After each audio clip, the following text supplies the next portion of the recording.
On location. It's a just simple video idea I had. I just wanted to make one video, just detailing my day trip out as I photographed around Ohio. Quickly blossomed into this giant series where I just ended up exploring many different locations around southwest Ohio, places I had never even been before. I was finding myself just recording simply my observations and what I saw and the photographic potential. I think the most beautiful thing about this journey I've been on is that, there's just so many places out there to really explore. Water's deep over here. Simply put, I wanted to explore the natural locations in Ohio with the camera and the lens. Alright, now we're getting some action here. I found a cavity in a tree. So I envisioned an idea, as far as I know, had never been fully done to the extent in my area of this planet. What if I got lost in nature? If I just hunkered down for simply a half a day or even an entire day in a location, no matter the time of year or season, I yearn to truly feel the size and scope of each location. With no real basis to go off of, I want to detail all the different size and scope of each location, the different kind of subjects and natural features, the natural history. I want to make an adventure and a story. I want to have a narrative to really tell when I was making these videos. Yeah, it's very cool. I like it. So you get to isolate it, and it's just on the bark, and it kind of makes you, when you first see it, kind of like wonder what it is exactly that you're looking at, just because of using that telephoto lens. So I record myself as I had a backpacking meal, or even just bracing the elements of, cold winter, and then I also wanted to, center all of that really around nature photography, because that's the main goal of why I go to these places. I want to explore and want to have adventures to share. There's no time like the present, and ready or not was my mindset here. So I opted to just go as many places as I can, pretty much as quickly as possible. I just really had to search for different kinds of B-roll scenes to really shoot.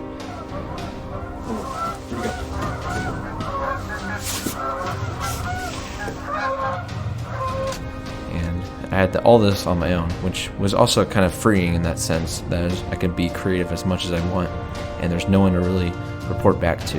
This is like my own world, and I'll simply document it for people to see. I really can't complain, even if I don't pull out the camera. I mean, it's been a beautiful day, and just walking around and it's still pretty early morning, but I'm gonna get started now without further ado. I'm amazed to this day just to seeing how much I really got accomplished with this video series here. I never intended really for the series to be an in-depth review of the location, but rather my purpose was to capture the essence of the natural setting I visited. No matter what season or of the year, I wanted to explore scenic features and subjects unique to the natural space. To explore was my goal. I wanted to share basically what I've captured over the years and to see all different kinds of things in a whole new light. I visited old locations I was very familiar with that were close to home, and I pretty much recorded them in a new different way. And I fortunately in most places found new ways to see things. I was very fortunate to find some new subjects to photograph, whether that be a bird, a beautiful landscape, or a nice looking flower. Looking back on these trips, I just really realized how much I've captured both in photography and videography, and the way my skills improved and matured over time. Looking back at my first video at Glen Helen, it's just amazing to think that how much I've improved and matured all the way to the end at Angel's Pass, which is my last video for the series. My hope is that you watch these chronologically, that is, in the way that I recorded them, and that way you see, just like I said, the kind of maturation of the filming style, the recording of the B-roll, the speaking segments, and to really just see how my creative style really focused as I went on for the series, and to really see how I started out being this photographer with a camera that recorded video, and to really become this blossoming videographer that took photos on the side. I had a lot of fun on these different kinds of photo trips. I will admit they're very difficult. I had lots of different problems. Where could that great horned owl nest be? Oh my gosh. I found the owl. Setbacks, breaking gear, or just falling, the weather, the elements, whether creativity really was working out that day. But overall, I don't regret a single thing that happened. For me, it was always paramount to be about the story. I wanted to share something that maybe people have never seen before, and to get other people to be inspired to seek out their own adventures out here. On these photo trips, I saw things that I never really believed. Different kinds of waterfalls, different kind of scenic overlooks over gorges. It was a way to study the weather patterns and really just to see the way lighting interplays with different things around it. And from that sense, I learned so much about these locations and about photography in general, and also my own life. I learned how to test my limits and really understand, what I was really up against, going up against Mother Nature and what it intended for me. Whether that was ticks and biting mosquitoes in the middle of summer, whether it was the freezing cold and the frigid temps in the winter, or as just the really kind of hot and humid, muggy conditions of late spring. I just had to really find my way throughout these locations, and no matter how hard or challenging it got, I knew I had to come home with a resulting photo and video trip that was worthwhile to share and experience. They just like run around the little chicken legs. I feel like that personal drive to really, pursue and create something was really just my goal overall, and it really is what drove me to keep going, and it quite honestly became kind of addictive as I learned my endless search for new kind of imagery and new kind of videography experiences is really just why I kept up with the series up until this point. I just had so many different locations and material of potential to really work off of, and so I was always finding new places to me and new kind of habitats. And in all honesty, being a videographer really taught me how to be a better photographer too. The way I see video is a little bit different from photo, but in all honesty, being a videographer really taught me so much about how to be a better photographer. So you can, it has like the scientific Latin name. Videography taught me how to really work the angles and scenes and to see what lighting works well in video, but not so much in photo. There's quite a bit of overlap between video and photo, and so I learned that pretty early on. And we made it. Charleston Falls Preserve. They both share a lot of creative process in the same way, and so in that regard, my workflow out in the field was pretty similar. I don't know where I'd be without making these videos. I really wouldn't be quite the photographer I am today. I wouldn't be quite as good. There would be too much I would be missing out on that I didn't see before I picked up a video camera and really recorded myself. So heavily like it is now. It was very strange at first, just going out in the field and recording me talking to myself. But I learned pretty early on that, it's not really as weird as it seems. A lot of people do it, and it actually became quite natural and just a natural extension of my workflow. Effectively, all my photo trips out now were also recorded via video. So for one video for each location was pretty much my goal, and it became quite interesting as I checked them off as I keep going on.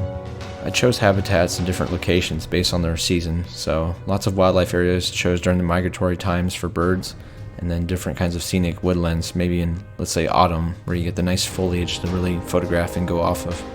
And then other locations, let's say, I just kind of chose them whenever I could get out to them. But that meant that I just really was dropped in the setting, and it proved to be a little bit of a challenge. Maybe it was a little foolhardy of me, just so I never had a lack of forethought, really knowledge of the place.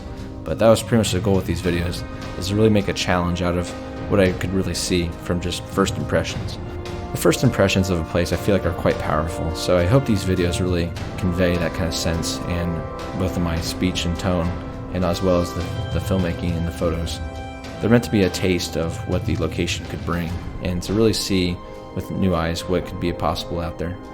Some locations went better than others for certain reasons or another, and then other ones were just a lot more successful for a variety of reasons. Some days I left with quite literally 0 photos, and then other ones really had just a wealth of them, and almost too much to really cram into a 20-minute video, let's say. And there's just so much material to really work with and edit later on everyone. The computer. It's going to be a nice, pleasant morning here at probably one of my favorite places, and fortunately I live very, very close to it. I use these videos to be educational in purpose, both in instructional, kind of camera technical info, as well as showing the locations and detailing the habitats, and to really just help people learn and be inspired to seek out their own knowledge as well. I quickly decided early on that these should be vlogs, tutorials, and adventures, so simply meaning that they document a story as I went out for my day trips, and then they also should teach and educate prospective viewers, and then they should just be a really exciting kind of narrative and be something that I hope people would enjoy and consume. I think the real beauty in all these videos is that I can't believe it really came out the way it did. So many of them turned out perfectly. Weird because I haven't seen it anywhere else, but maybe the habitat's just right. But anyways, because it's so small. At least for what was my unique vision. But it definitely wasn't easy. It required a lot of hard work and dedication, and I had to spend many early mornings and late days out there just to get these videos. They required a lot of effort to really get the B-roll just down right. And so to make a nice looking effective video, you just had to really simply put in the effort. And that meant just a lot of hours spent out in the field, both in and out, trying to edit and chop up these videos together, and as well as record. Alright, I'm really excited to share this now. Like narration such as this. I learned so much along the way about different kinds of video making techniques, different ways to chop up and just record B-roll, record my speaking bits, and learn what not to do. Alright, so I reached my first subject here. I got these. But also learned different ways of photographing different kinds of species or landscape, different kinds of ways to really just carry myself, really to have a character in front of the camera and to have a personality. It's very hard to record yourself and be enthusiastic, at least for me. This is like, I need to get out more, I guess, because I've never seen a lake like this. As a prominent motif throughout the entire series, I made sure to make a point that you do not need to seek out exotic locations to really photograph anything.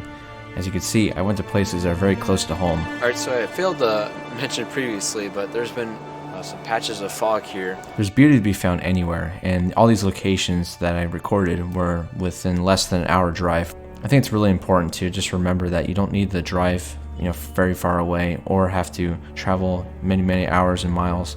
I had some very special moments, close encounters with wildlife, birds I've never even seen before, including mammals as well, and just also very ethereal looking landscapes such as this, where you have beautiful snowscapes and different sunsets and sunrises. You get to see the different kinds of foliage. I had different times of having to set up and had to really show that in the video and to convey it well. Oh gosh, there's quite a few of them that just flew into the trees over here. As one could expect, there's many different waterways, and that really just had to be conveyed beautifully, both through a photograph and a video as well. And I did learn a lot. A lot of these locations just really showed me different places that I've never been to. And with all that being said, I just want to say I hope you enjoyed the series, or you will enjoy the video series, Nature Photography on Location.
This is the reality of filming on YouTube.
See you next time. Make sure to get out there. Thank you for exploring with me, and make sure to get out there. Make sure to get on out here, preferably when it's not raining so heavily like it is now. Thank you so much for watching. Thank you for exploring with me, and make sure to get on out there, guys. All right, thank you. So this has been Fairborn Community Park. Thank you for exploring with me, and make sure to get out there, guys. Thank you. I definitely will be coming back in future visits. So yeah, I'm gonna leave it at that. This has been Garland Wetland Reserve. Thank you so much for exploring with me, guys, and make sure to get out here, guys. Thank you. And yeah, it's very successful. So thank you for exploring with me. This has been Siebenthaler Fen, and make sure to get on out there, guys. Thank you. I hope to catch you in the next video, and hopefully it'll be a lot more successful than this one. Make sure to get out there. Thank you. Make sure to get out here. And until next time, make sure to get out here. All right, for the last time, guys, thank you so much for watching. This has been Angels Pass Memorial Park. And then, as always, make sure to get out there. Thank you.